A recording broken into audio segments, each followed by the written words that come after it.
You're going to take some time this semester to learn how to read scientific papers, and we will be referring to many scientific research studies throughout the course. In order to learn how to read a paper, it takes some practice, and you're going to make up a blog on the different sections of the scientific paper that you choose. So you're going to choose one that you're going to present to the rest of the class, but you're going to present it in the form of a blog. The purpose is for you to learn how to read a peer-reviewed paper. So these are not magazine articles, it's not a National Geographic article, but it's one that has been reviewed by other scientists. You're going to learn about research that other students have reviewed, so you're going to read their blogs as well, and you're going to provide your reviews to them so that they get some feedback on their blog and whether it's clear and easy to understand. You will get a peer review, so you'll be able to get feedback from them and you can improve your blog. This is an alternative to giving a presentation. It's something that's used in some online classes as a way that not only do you present your information, but you can be creative about how you do it. And you have a record of what you did so that you can use it at other times, you can show it to other people, and you can access it anytime you want. Now, some of you have already written blogs, you already know how to do a blog, so you can use any blog platform that you are comfortable with, but you're going to have to share a public view of it, a public link to it, so that other people are going to be able to access it and look at it.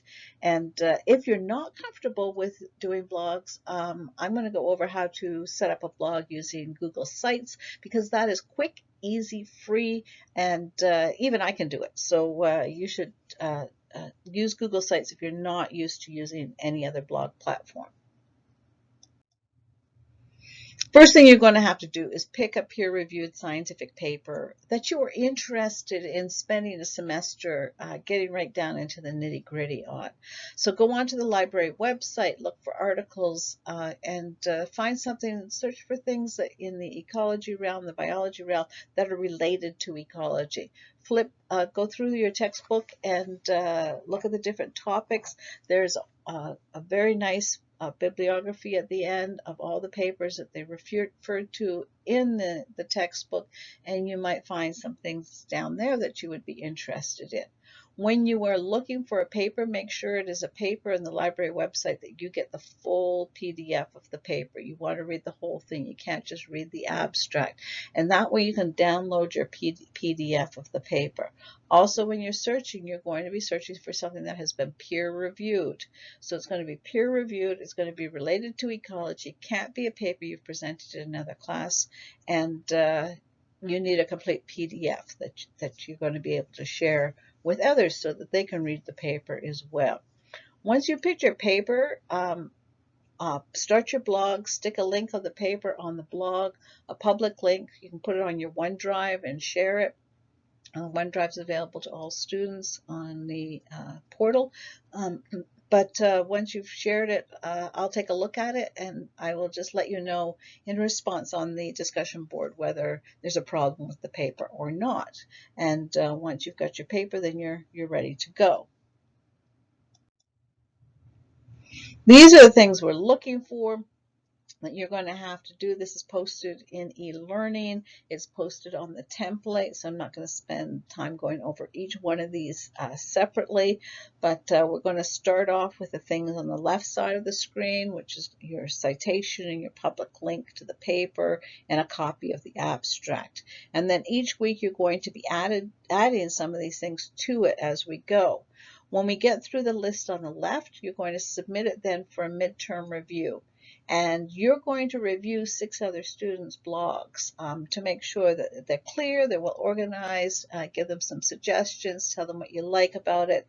And then you're going to finish the blog, the items on the right side of the screen. And when you finish the blog, you're going to submit it for a final review.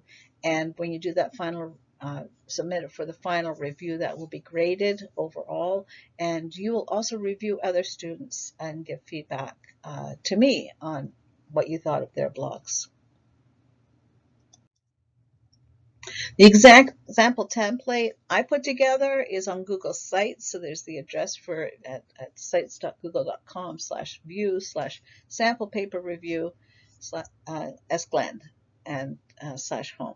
So you can actually take a look at how I've set mine up. You don't have to do it the same way. You can put in pictures, you can move things around as long as it's nice and clearly organized. You can add videos that would explain the hypothesis or explain the study site or an introduction to the organism.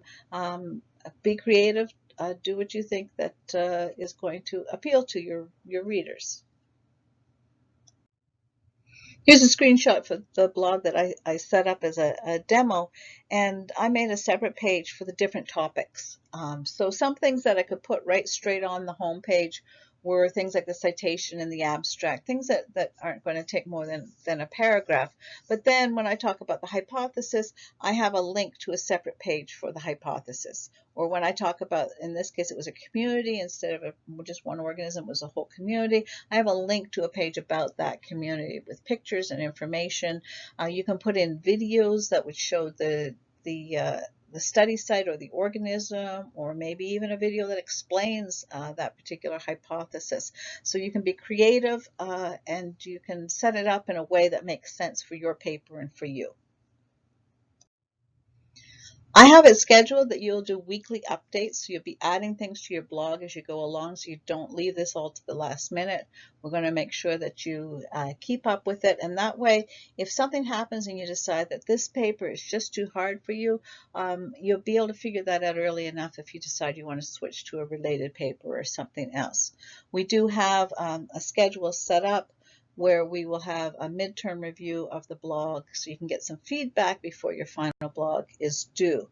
And this blog is, this schedule, let's see, let me just pop that up here. Here we go. Here's the schedule for each week. So the first week you're going to get your paper. The second week you're going to set up the citation, the abstract, put a link to the PDF. So you can see each week I have scheduled by the end of that week what you should have done. The midterm review is scheduled for Friday, October 23rd. So that you will submit your, just a little assignment where you're going to submit the information about your paper and the link to your blog. And then you will receive the links for 6 other students' blogs, and you're going to have a rubric to use to actually go and read and review their blogs and give them feedback.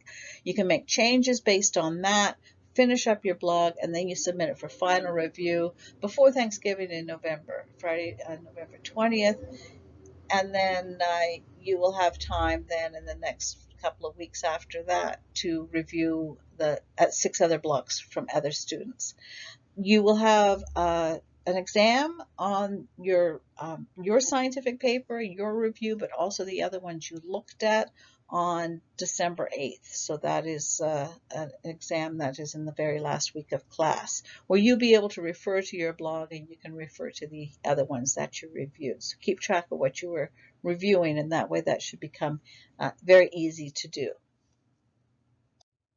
It's going to be important to make sure that when you share your blog, you have a public link that I can view, so that if you are setting it up, make sure that it's published and it's available. You don't have to make it reviewable on the internet. You could just make it reviewable to people with the link if you want. That's entirely up to you.